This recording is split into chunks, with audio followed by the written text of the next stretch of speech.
Hello friends, MK Trading and Academy for the stock marketer আজকের analysis ভিডিওতে আপনাদের সবাইকে হার্দিক অভিনন্দন জানাচ্ছি। আমি গোপাল।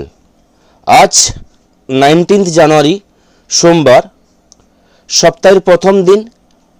একটা রেড ক্যান্ডেলে ক্লোজিং নিফটিতে আমরা দেখলাম, যেখানে 108 পয়েন্ট নেগেটিভ ক্লোজিং দিয়েছে। তার সাথে সাথে একটা হ্যামার ক্যান্ডেল ডেলি টাইম ফ্রেমে দেখতে পেয়েছি। Bank Nifty 203 point negative closing দিয়েছে। ওভারঅল নিফটির তুলনায় ব্যাংক নিফটি অনেকটা স্ট্রং আজকেও ছিল, যেভাবে আমরা লাস্ট ভিডিওতে প্রেডিকশান করেছিলাম। কালকে 20 জানুয়ারি মঙ্গলবার নিফটির এক্সপায়ারি আছে। তো নিফটির এক্সপায়ারিতে কিভাবে আমরা ট্রেড নেব, নিফটির এক্সপায়ারি ট্রেড কিভাবে হতে পারে, ব্যাংক নিফটির প্রেডিকশন কিভাবে করব কালকের ডেটে, global market, global clue, global news কিভাবে কাজ করছে, এফআইদের ডেটা, সমস্ত কিছুই আজকে কিন্তু আলোচনা করব। আলোচনায় যাওয়ার আগে অবশ্যই প্রত্যেককে বলবো ডিসক্লেমার ভালোভাবে পড়ে নিন, কারণ এখানে যা কিছু ইনফরমেশান দেওয়া হচ্ছে ভিডিওতে সমস্ত কিছুই কিন্তু এডুকেশন এবং লার্নিং পারপাসের জন্য, এবং এটা সম্পূর্ণ আমার পার্সোনাল অ্যানালাইসিস। তো চলুন যাওয়া যাক নিফটির চার্টে। নিফটির চার্টে আমরা দেখতে পাচ্ছি ডেলি টাইম ফ্রেমে নিফটির একটা বক্স আমি তৈরি করেছিলাম, যেখানে 25,900 থেকে 25,600 জোন। এই বক্সের মধ্যে নিফটি 9 তারিখ থেকে আজ এই বক্সের মধ্যে র্যালি করেছে, এবং আজকের যে ক্লোজিং এসছে এই বক্সের নিচে কিন্তু ক্লোজিং এসছে, অর্থাৎ 25,600 নিচে ক্লোজিং। এবং আগের ভিডিওতে আমি বলেছিলাম যে 25,600 নিচে যদি নিফটি ক্লোজিং দেয় তাহলে কিন্তু 25,470 এবং 25,350 জোন কিন্তু আমাদের কাছে ওপেন হয়ে যাবে। আজকে ফার্স্ট ডে 25,600 নিচে ক্লোজিং। কালকেও যদি নিফটি 25,600 নিচে এবং আজকের যে ক্লোজিং হয়েছে 25,585 এর নিচে আমরা ক্লোজিং দেখতে পাই, তাহলে কিন্তু আমরা কনফার্ম হব এখান থেকে কিন্তু আরও মিনিমাম 150 পয়েন্ট ডাউনফল কিন্তু আমরা অবধারিত দেখতে পাবো। তো এইসব জিনিস নিয়ে আলোচনা করব।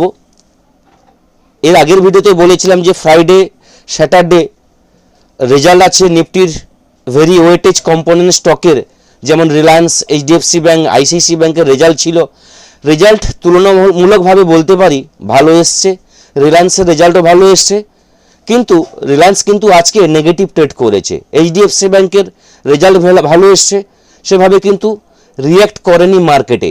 যেভাবে স্টকের রেজাল্ট এসছে সেভাবে কিন্তু ইন্ডেক্সে তার রিয়াকশান কিন্তু আমরা দেখতে পাইনি, কারণ হচ্ছে গ্লোবাল প্যানিক নিউজটা হচ্ছে ট্রাম্পের ট্যারিফ, যেখানে ট্রাম্প 1 ফেব্রুয়ারি থেকে ইউরোপ কান্ট্রি যে দেশগুলো আছে প্রতিটা কান্ট্রির উপর ট্যারিফ লাগাচ্ছেন 10% করে, কারণ উনি গ্রিনল্যান্ডকে দখল করতে চাইছেন, যেটা ডেনমার্কের অধীনে আছে।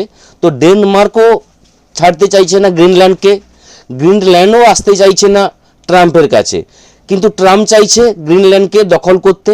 এই কারণেই ট্রাম্প 10% ট্যারিফ লাগাচ্ছেন ইউরোপ কান্ট্রির উপর, এবং উনি এও ডিক্লেয়ার করেছেন যে 25% করে ট্যারিফ লাগাবেন 1 জুন থেকে। যদি ইউরোপ কান্ট্রির যে দেশগুলো তারা যদি তাদের ডিসিশন থেকে না সরে আসে, তাদের যদি ডিসিশনে অটুট থাকে, তাহলে কিন্তু 25% করে ট্যারিফ লাগাবেন। তো এই নিউজগুলো হচ্ছে global issue, global panic news. তার কারণে কিন্তু ইউরোপ মার্কেটও আজকে মর্নিংয়ে নেগেটিভ ট্রেড করেছে। তার এফেক্ট আমাদের ইন্ডিয়া মার্কেটের ইন্ডেক্সেও আমরা দেখতে পেয়েছি। আজকে ইউএস মার্কেট বন্ধ আছে, ইউএস মার্কেটের যে ফিউচার সেখানেও কিন্তু নেগেটিভ আমরা দেখতে পাচ্ছি ফিউচার। তো প্রতিটা কান্ট্রি কিন্তু এর রিয়াকশান দেখতে পাচ্ছে ট্রাম্পের ট্যারিফ। তো সেই জায়গায় এর এফেক্ট থাকবে। তো এফেক্টটা কতদিন থাকে সেটা আমাদের দেখতে হবে। ওভারঅল যদি আমরা বলি, নিফটি আমাদের 5 জানুয়ারি থেকে এই বছরের 2026-এর 5 জানুয়ারিতে আমরা অল টাইম হাই দেখেছি 26,373, সেখান থেকে লাস্ট 10 দিনে প্রায় 1000 পয়েন্টের কাছাকাছি নিফটি কারেকশান নিয়েছে। এবং এই 10 দিনের যে লাস্ট যে লোটা হয়েছিল অর্থাৎ 25,473, আজকে কিন্তু সেই 25,473-এর কাছাকাছি গেছে, ওই লোটাকে কিন্তু টাচ করেনি এবং সেই লোটার কাছাকাছি সাপোর্ট নিয়ে কিন্তু 25,630-এর কাছাকাছি নিফটি আজকে লাস্ট আওয়ারে কিন্তু ট্রেড করছিল এবং লাস্টে যে এভারেজ ক্লোজিং এসছে 25,585-তে ক্লোজিং এসছে। অর্থাৎ আমরা ভাবতে পারি 25,500 জোনটা আমাদের কাছে একটা স্ট্রং সাপোর্ট জোন, বা 25,470 যে জোনটা, এই জোনটা আমাদের কাছে সাপোর্ট ভেবে কিন্তু ট্রেড করতে হবে আসছে কয়েকদিন। এই জোনটাকে যদি ব্রেক করে যায় 25,470 থেকে 25,450, তাহলে কিন্তু 25,350, 25,300 লেভেল কিন্তু আমরা নিফটিতে 2-1 দিনের ভিতরে কিন্তু দেখতে পাবো, এমনকি কালকেও আমরা দেখতে পারি, যেহেতু কালকে নিফটির এক্সপায়ারি আছে। তো এক্সপায়ারিতে আমরা স্ক্যাল্পিং করব, আমরা ট্রেড কিভাবে করব, যদি এই টাইম ফ্রেমটা আমরা ছোট টাইম ফ্রেমে করে দিই, অর্থাৎ 30 মিনিট টাইম ফ্রেমে করে দিই, সেখানে একটা আমি ট্রেন্ড লাইন ড্র করেছি, আপনারা দেখতে পাচ্ছেন। আজকের লোয়ার লো থেকে আজকের যেখানে ক্লোজিং হয়েছে সেই জায়গাটা ট্রেন্ড লাইন ড্র করেছি, অর্থাৎ ট্রেন্ড লাইন অনুযায়ী যদি নিফটি কালকের ডেটে 25,540-এর নিচে ট্রেড করা শুরু করে, তাহলে সেখান থেকে ডাউনের জন্য আমরা ট্রেড নেব, যেখানে ফার্স্ট টার্গেট থাকবে 25,500, সেকেন্ড টার্গেট থাকবে 25,470। 25,470 লেভেলটা ব্রেক করে গেলে তাহলে কিন্তু 25,300, 25,400, 25,350 এবং 25,300 লেভেল কিন্তু কালকের ডেটে আমরা দেখতে পারি এবং গামা ব্লাস্টও হতে পারে। 25,450-এর নিচে থাকলে গামা ব্লাস্ট কালকে কিন্তু নিফটিতে আমরা দেখব। এই থাকলো ডাউনের ভিউ।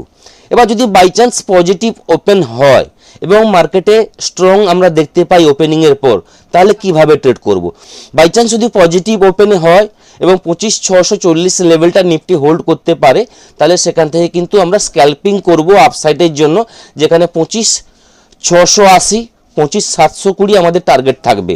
ওভারঅল মার্কেট কিন্তু ডাউন ট্রেন্ডে চলছে লাস্ট 10 দিন, তো সেই জায়গায় ডাউন ট্রেন্ডে থাকলেও ছোটোখাটো আমরা বাউন্স দেখতে পাবো। তো এটাকে 25,640-এর পর 25,700, 25,720-কে আমরা হালকা বাউন্স ভেবে কিন্তু আমরা ট্রেড করব, স্ক্যাল্পিং করব এবং 25,720 এলে কিন্তু একবার প্রফিট বুকিং করব। পুনরায় যদি 25,720টা ব্রেক করে আবার উপরে যায়, তাহলে কিন্তু সেখানে ট্রেড নেব, যেখানে 25,780, 25,830 এই লেভেলগুলো কিন্তু পরপর আসবে। আপসাইডে এখন কিন্তু আমাদের ট্রেড হবে স্ক্যাল্পিংয়ের জন্য, কারণ ডাউন ট্রেন্ডে মার্কেট আছে। ট্রেন্ডের বিপরীতে আমাদের ট্রেড করতে হলে অবশ্যই কিন্তু স্ক্যাল্পিং করতে হবে। যতক্ষণ না 25,850, 25,900-র উপরে নিফটি স্টে করছে, ওভারঅল 25,800-র উপরে কোনো পজিটিভ ক্যান্ডেল ডেলি টাইম ফ্রেমে ক্লোজিং দিচ্ছে নিফটিতে, কিন্তু ওভারঅল কিন্তু সেলিং প্রেশার থাকবে, বা সেল অন রাইজের যে ভিউ, ওই ভিউতে কিন্তু আমাদের ট্রেড করতে হবে। এটা হচ্ছে নিফটির ভিউ। আশা করি নিফটির ভিউটা বা নিফটির যে কালকে ট্রেডিং স্ট্র্যাটেজি কী হবে, এটা আপনাদের সঙ্গে আমি ক্লিয়ারলি ডিসকাস করতে পারলাম। এবার যদি ব্যাঙ্ক নিফটির অ্যানালাইসিসে আসি, আমি একটু আগে বলেছিলাম ব্যাঙ্ক নিফটি কিন্তু ওভারঅল স্ট্রং আছে। ব্যাঙ্ক নিফটি যেভাবে আজকে ট্রেড করেছে, আমার ব্যাঙ্ক নিফটির আজকের যে ট্রেডিং স্ট্র্যাটেজি ছিল, আমি বলেছিলাম 60,110, অর্থাৎ 60,110 এর উপরে যদি আজকে ট্রেড করা শুরু করে, সেখান থেকে পজিটিভ ট্রেড আমরা নেব। আজকে ব্যাঙ্ক নিফটির ওপেনিং ছিল এক্স্যাক্ট বলতে গেলে 60,110-এর কাছাকাছি। সেখান থেকে প্রথম 1 ঘন্টায় কিন্তু আমরা ব্যাঙ্ক নিফটিতে একটা ভালো ফল দেখতে পেয়েছি। আজকের যে ব্যাঙ্ক নিফটির লো বলতে গেলে 59,594, রাউন্ড ফিগারে 59,600 আমরা ধরতে পারি। সেখান থেকে 10:30টার পর থেকে ব্যাঙ্ক নিফটি হালকাভাবে রিকভারি নিয়েছে এবং 60,000 লেভেলটা কিন্তু একটা টাইম কিন্তু ব্যাঙ্ক নিফটি টাচ করেছিল, এবং ওভারঅল যে ক্লোজিং এসছে 59,900-র কাছাকাছি ব্যাঙ্ক নিফটি ক্লোজিং এসছে এবং 203 পয়েন্ট নেগেটিভ ক্লোজিং দিয়েছে। কালকের ডেটে বলবো 60,000-এর উপরে ব্যাঙ্ক নিফটি যদি থাকে, তাহলে সেখান থেকে পজিটিভ ট্রেড আমরা নেব, যেখানে 60,110 ফার্স্ট টার্গেট থাকবে, সেকেন্ড টার্গেট থাকবে 60,200, থার্ড টার্গেট থাকবে অল টাইম হাই, অর্থাৎ 60,440 যে অল টাইম হাই আছে, সে হাইকে কিন্তু ব্যাঙ্ক নিফটি একবার টাচ করবে। এবার যদি ডাউনের জন্য আমরা ট্রেড নিই ব্যাঙ্ক নিফটিতে, তাহলে বলবো 59,800, 59,800 লেভেলের নিচে যদি কালকে ব্যাংক নিফটি ট্রেড করা শুরু করে, সেখান থেকে কিন্তু ডাউনের জন্য ট্রেড নেব, যেখানে ফার্স্ট টার্গেট থাকবে 59,700 লেভেল কিন্তু ফার্স্ট টার্গেট থাকবে। সেকেন্ড টার্গেট থাকবে 59,600 অর্থাৎ আজকের লো, এবং 59,600 লেভেলটা ব্রেক করে গেলে তাহলে কিন্তু 59,500 থেকে 520 একটা জোন আছে, যেটা হচ্ছে 16 তারিখের লো, সেই জায়গাটা কিন্তু আমরা দেখতে পাবো। এবং 59,500 লেভেলটা ব্রেক করে গেলে কিন্তু আরও একটা আমরা ফল দেখতে পাবো। এবং ব্যাংক নিফটির বড় সাপোর্ট যদি আমরা দেখি তাহলে বলবো 59,300 ব্যাংক নিফটির একটা বড় সাপোর্ট জোন আছে। এই জায়গায় কিন্তু ব্যাংক নিফটি রিয়াকশন দেখাবে, বায়ার কিন্তু স্ট্রং আছে, এই জায়গা কিন্তু আমরা দেখতে পাবো। এই জায়গা যদি আসে ব্যাংক নিফটিতে কিন্তু আমরা অনায়াসে কিন্তু এখানে আপসাইডে ট্রেড নিতে পারি 59,300 লেভেলের কাছাকাছি।